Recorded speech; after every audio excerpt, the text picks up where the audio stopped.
Today I am going to teach you drift velocity. So what is drift velocity?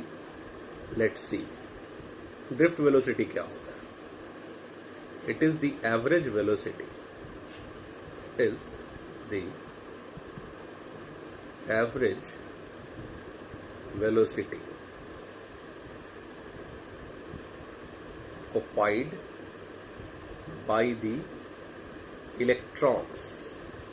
It is the average velocity occupied by the electrons inside the conductor. Inside the conductor due to the presence of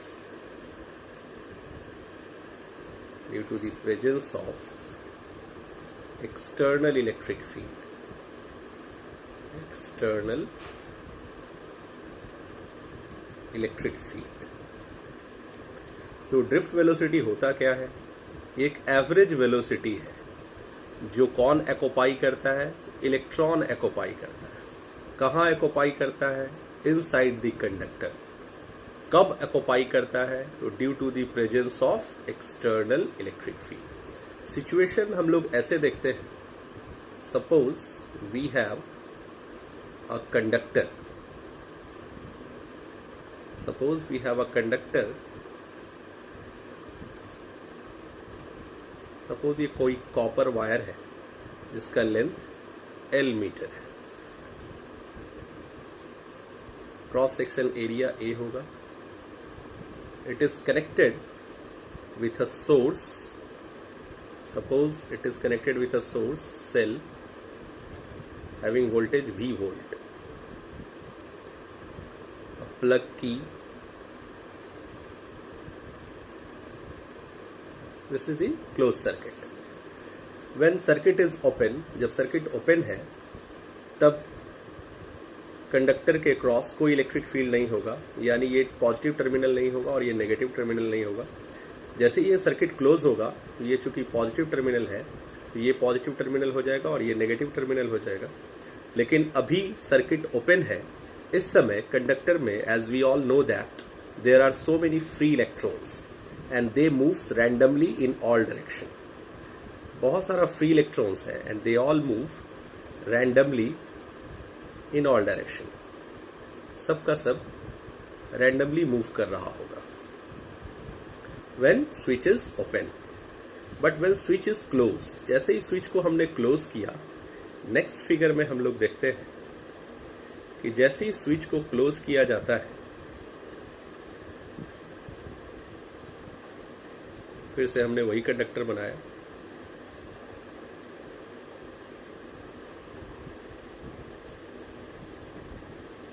और अभी हमने switch को close कर लिया.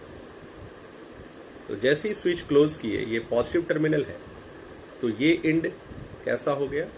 Positive terminal हो गया. और ये कैसा हो गया? तो ये नेगेटिव टर्मिनल. क्योंकि ये नेगेटिव टर्मिनल से कनेक्ट है तो ये एंड नेगेटिव हो गया और ये पॉजिटिव टर्मिनल से कनेक्ट है तो ये पॉजिटिव हो गया. तो सपोज करो कि पॉजिटिव से नेगेटिव तक हम लोग जानते हैं कि इलेक्ट्रिक फील्ड कहाँ से डाइवर्ज होगा? तो पॉजिटिव चार्ज से डाइवर्ज होगा और नेगेटिव एंड तक कन्वर्ज होगा. ये हम लोग को पता है. तो ये हम लोग जान रहे हैं.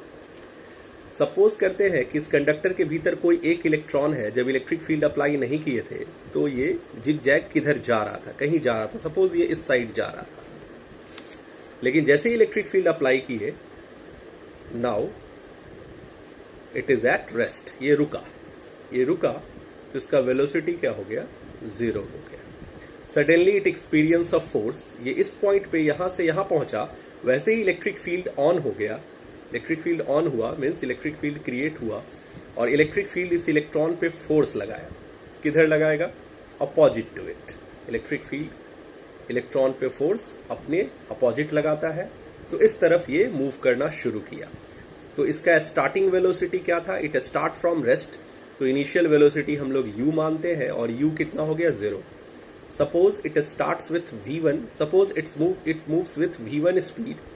स्टार्टिंग वेलोसिटी 0 था और ये कितने स्पीड से मूव किया? v1 स्पीड से मूव किया और एक पॉजिटिव आयन से टकराया. अब आप कहोगे कि ये पॉजिटिव आयन आया कहां से? तो as we all know that there are so many free electrons inside the conductor. तो इलेक्ट्रॉन्स जहां से फ्री हुआ होगा वो एटम कैसा होगा, तो पॉजिटिव आयंस होगा। तो वो एटम जितना भी होगा, there are so many positive ions, there are so many positive ions inside the conductor. Why so? Because electrons becomes free from that atom. जिस एटम से इलेक्ट्रॉन फ्री हुआ होगा वो एटम कैसा बन गया होगा, तो पॉजिटिवली चार्ज बन गया होगा। तो एटम तो कहीं डिस्प्लेस करता नहीं है, तो पॉजिटिव चार्ज आयंस जो है वो अपने जगह पे पड़ा हुआ है। तो रास्ते में अगर इलेक्ट्रॉन के रास्ते में अगर पॉजिटिव चार्ज आयंस आता है तो वो डेफिनेटली उससे टकराएगा। टकराया सपोज मान लो कितने वेलोसिटी से, v1 वेलोसिटी से। जैसे ही टकराया इसका वेलोसिटी 0 हो गया, मीन्स ये फिर रुक गया। और चूंकि इलेक्ट्रिक फील्ड तो 0 नहीं है, यानी इस पे कंटिन्यूअसली फोर्स लग रहा है। फिर यहां से वो ड्रिफ्ट किया, ड्रिफ्ट करके फिर वो अपने डायरेक्शन को चेंज किया और कितने वेलोसिटी को ऑक्युपाई किया, v2। और सपोज किसी और एक पॉजिटिव आयन से वो टकरा गया। जैसे ही वो टकराया फिर उसका वेलोसिटी क्या हो गया, 0 हो गया। फिर यहां से वो ड्रिफ्ट किया, कितना वेलोसिटी गेन किया, v3 वेलोसिटी गेन किया। फिर वो टकराया, टकराने के बाद फिर इसका वेलोसिटी 0 हुआ, तो फिर वेलोसिटी 0 हुआ। फिर ये v4 गेन किया। इस तरह से गेन करते करते अल्टीमेटली कहां पहुंच रहा है, ये पॉजिटिव टर्मिनल की तरफ पहुंच रहा है। तो इलेक्ट्रॉन हमेशा रास्ते में, ये पॉजिटिव आयंस इलेक्ट्रॉन्स के रास्ते में स्पीड ब्रेकर का काम कर रहा है। तो स्पीड ब्रेकर क्या करता है, इलेक्ट्रॉन्स के स्पीड को घटाता है। घटाते घटाते इलेक्ट्रॉन का स्पीड कितना हो जाता है, 0 हो जाता है। और फिर इलेक्ट्रॉन जो है वो वहीं से स्टार्ट करता है अपना मोशन। और इस तरह से इलेक्ट्रॉन्स को रास्ते में स्पीड ब्रेकर मिलता है और स्पीड कभी v1, कभी v2, कभी v3, इस तरह से बहुत सारा स्पीड गेन करते हुए वो कहां पहुंचता है, तो लास्ट एंड तक पहुंचता है, यानी टोटल लेंथ वो कवर कर लेता है। तो हम लोग ऐसे समझे कि इलेक्ट्रॉन एक आयन से दूसरे आयन तक टकराया। तो इसे इस फिगर में देखते हैं। सपोज यहां एक आयन है, यहां एक आयन है, यहां आयन है, यहां आयन है। तो स्टार्टिंग वेलोसिटी हमने क्या लिया, जैसे इलेक्ट्रिक फील्ड अप्लाई हुआ, इलेक्ट्रॉन कहीं जा रहा था, ठीक है, इलेक्ट्रॉन कहीं जा रहा था तो वेलोसिटी क्या हो गया, 0। अब यहां से स्टार्ट किया अपना वेलोसिटी, कितना गेन किया, v1 गेन किया, किसी आयन से टकराया और यहां से यहां तक आने में जो समय लगा उसे हमने τ1 माना। फिर यहां पे वेलोसिटी इसका 0 हुआ। फिर यहां से डिफ्लेक्ट किया और फिर v2 वेलोसिटी गेन किया। और v2 वेलोसिटी गेन करने के बाद फिर वो स्टॉप हो गया, फिर उसका वेलोसिटी 0 हुआ। फिर यहां से डिफ्लेक्ट किया और v3 वेलोसिटी गेन किया। इस तरह से ये कंटिन्यूअसली आगे बढ़ा। यहां से यहां तक आने में जो समय लगा वो τ1 है, यहां से यहां आने में जो समय लगा वो τ2 है और यहां से यहां आने में जो समय लगा τn है। इस तरह से बहुत सारा वेलोसिटी चेंज होगा, यानी v1, v2, v3 up to vn और τ1, τ2, τ3 अप टू τn सेकेंड। इतनी बार वो कोलिजन लिया और फाइनली कौन से टर्मिनल तक पहुंच गया, पॉजिटिव टर्मिनल तक पहुंच गया, यानी नेगेटिव टर्मिनल से वो पॉजिटिव टर्मिनल तक पहुंचा। जैसे भी है, जो भी इलेक्ट्रॉन्स है वो सारा का सारा इलेक्ट्रॉन्स यही काम करेगा। तो we all know that force experience by electron is equal to charge into electric field. So what is the charge of electron, -e into e, and force is equal to mass into acceleration, so that the acceleration of electron will be, electron का acceleration कितना आ गया, तो -e/m। Negative sign क्या बता रहा है, because acceleration is opposite to the electric field and the magnitude of acceleration is e/m। Negative sign indicates that the acceleration of the electron is always opposite to the electric field, means जब ये जा रहा है तो हमेशा किधर जा रहा है, इलेक्ट्रिक फील्ड का डायरेक्शन इधर था, तो इलेक्ट्रॉन्स अल्टीमेटली किधर जा रहा है, तो इसी तरफ जा रहा है। तो जैसे भी वो जा रहा है पॉजिटिव आयन से टकरा कर वो पॉजिटिव टर्मिनल की तरफ ही जा रहा है, मीन्स रिजल्टेंट डिस्प्लेसमेंट उसका किस तरफ है, नेगेटिव से पॉजिटिव टर्मिनल की तरफ है, जो कि इलेक्ट्रिक फील्ड के अपोजिट है। तो एक्सेलरेशन भी हम लोग क्या मानेंगे, इलेक्ट्रिक फील्ड के अपोजिट। ये नेगेटिव साइन वही बता रहा है। तो ये एक्सेलरेशन निकल गया। अब हम लोग, and we all know that the charge of electron is constant, mass is constant and electric field is uniform. Suppose we applied a constant voltage, suppose मैंने कांस्टेंट वोल्टेज अप्लाई किया, तो इलेक्ट्रिक फील्ड भी क्या होगा, इस conductor के cross uniform होगा। तो हम लोग यहां देख सकते हैं कि चार्ज ऑफ इलेक्ट्रॉन यूनिफॉर्म है, इलेक्ट्रिक फील्ड भी यूनिफॉर्म है और मास भी इलेक्ट्रॉन का ये तीनों क्वांटिटी कांस्टेंट है, तो ये एक्सेलरेशन को हम लोग क्या कह सकते हैं, कांस्टेंट कह सकते हैं। Hence we can say that the motion of electron is motion with constant acceleration. यानी हम लोग इलेक्ट्रॉन के मोशन को कंडक्टर के अंदर क्या मानेंगे, तो मोशन विथ कांस्टेंट एक्सेलरेशन मानेंगे। अब यहां हमारे पास एक टास्क है कि ये टाउ1 जो था, ये टाउ1 सेकेंड हमने टाइम माना था एक लैटिस के बाद दूसरे लैटिस से टकराने का। लैटिस मतलब पॉजिटिव आयन, तो एक पॉजिटिव आयन से दूसरे पॉजिटिव आयन के बीच का जो कोलिजन है उसमें जो समय लगा उसे हम लोग टाउ1 सेकेंड कहेंगे, और फिर दूसरे से तीसरे में जो समय लगा उसे टाउ2 सेकेंड कहेंगे। तो ये they are called relaxation times, ठीक है। तो टाउ1 टाउ2 ये सब क्या कहलाएगा, रिलैक्सेशन टाइम कहलाएगा। तो रिलैक्सेशन टाइम एक बहुत ही इंपॉर्टेंट टॉपिक है। Relaxation time, what is relaxation time? Time interval between the two successive collision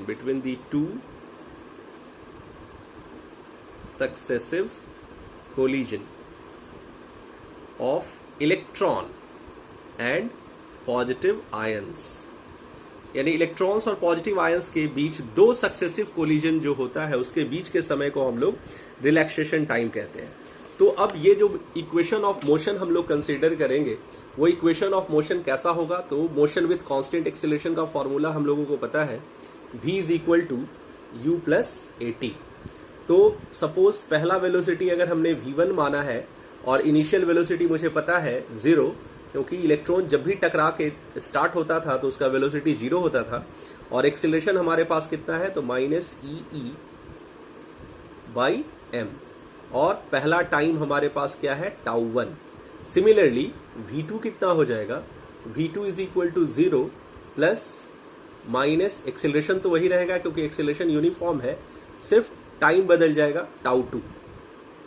v3 कितना होगा, तो v3 में अब 0 लिखने की जरूरत है नहीं, क्योंकि सब हमेशा जब भी कोलिजन स्टार्ट होता था, जब भी टकराता था इलेक्ट्रॉन, तो उस समय टकराने के पहले वेलोसिटी v1 है, तो टकराने के बाद वेलोसिटी 0 हो जाता था, फिर वो 0 से स्टार्ट होता था।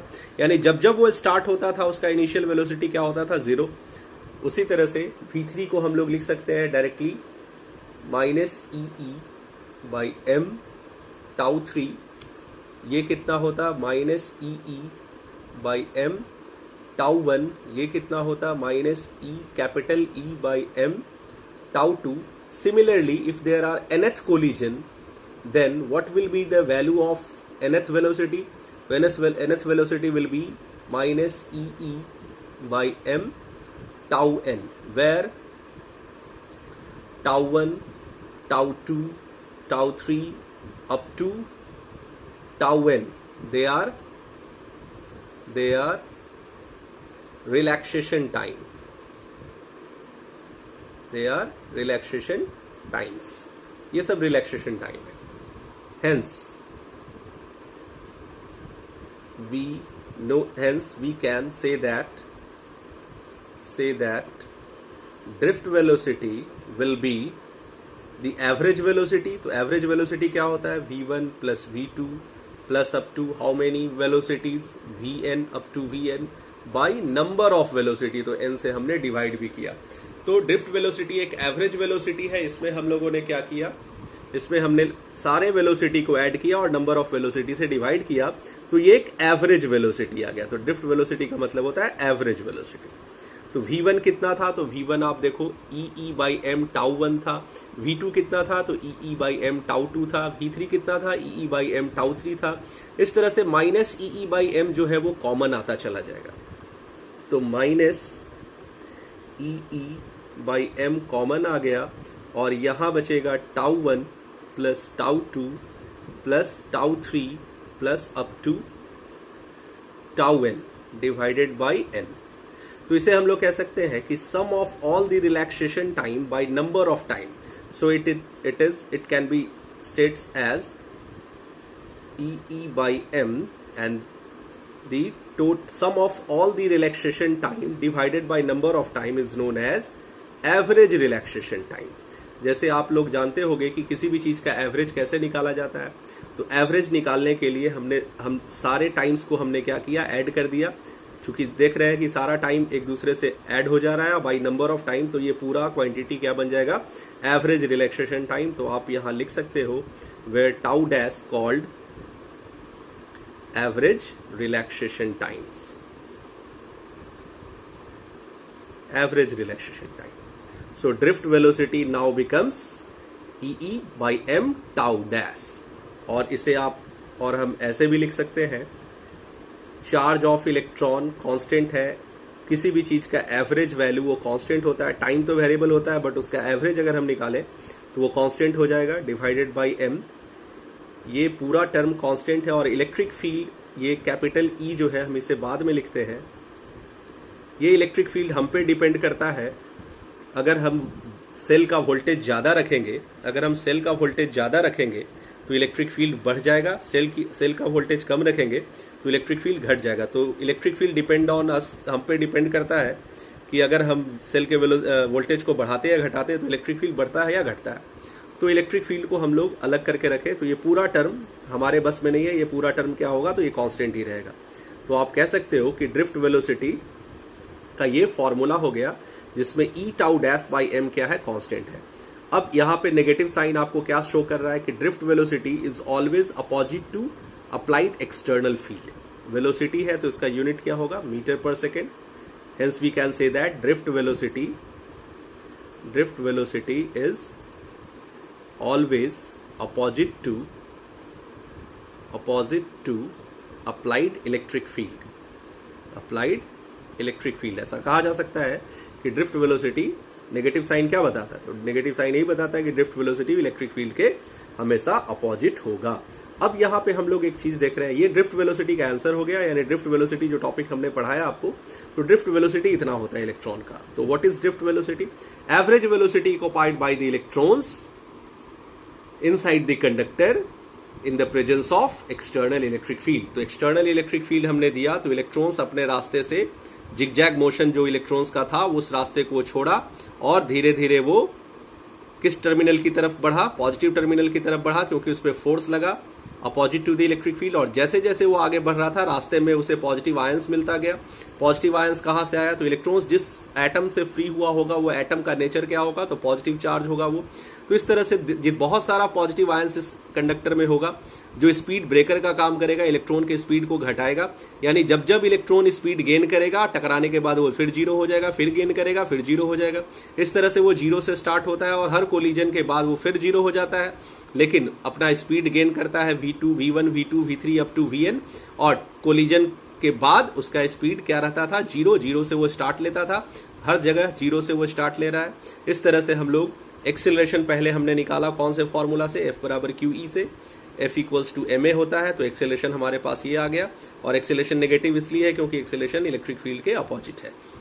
इस तरह से हमने वेलोसिटी का फॉर्मूला यूज किया। वेलोसिटी का फॉर्मूला यूज करने के बाद जो टाइम हमने देखा वो रिलैक्सेशन टाइम होता है।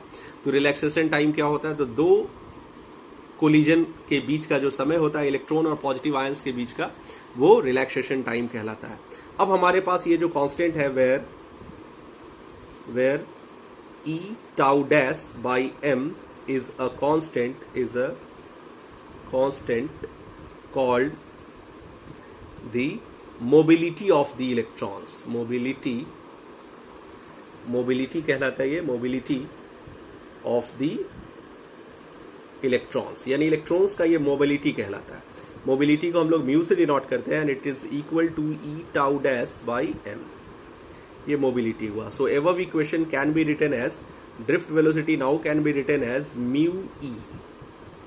नेगेटिव साइन क्या बताता है, तो drift velocity is opposite to the electric field. तो मैग्नीट्यूड ऑफ ड्रिफ्ट वेलोसिटी कितना है, तो magnitude of drift velocity is mu E. So how can you define the mobility of the electron, so mobility of the electron is equal to magnitude of drift velocity means speed, drift speed आप इसको कह सकते हो, drift speed per unit electric field. So mobility of the electron can be defined as drift speed per unit electric field. Drift speed per unit electric field. और इसका unit क्या होगा, तो ड्रिफ्ट स्पीड का यूनिट होता है metre per second, और electric field होता है वोल्ट पर मीटर, वोल्ट पर मीटर। ठीक है, और इसको आप सॉल्व करो तो metre square volt -1 second -1, this is the unit of mobility, आप ये कह सकते हो। तो ये मोबिलिटी हुआ और ड्रिफ्ट वेलोसिटी हुआ, आप लोग अच्छे से समझ गए। मोबिलिटी कांस्टेंट है, it is equal to drift speed per unit electric field. Thank you.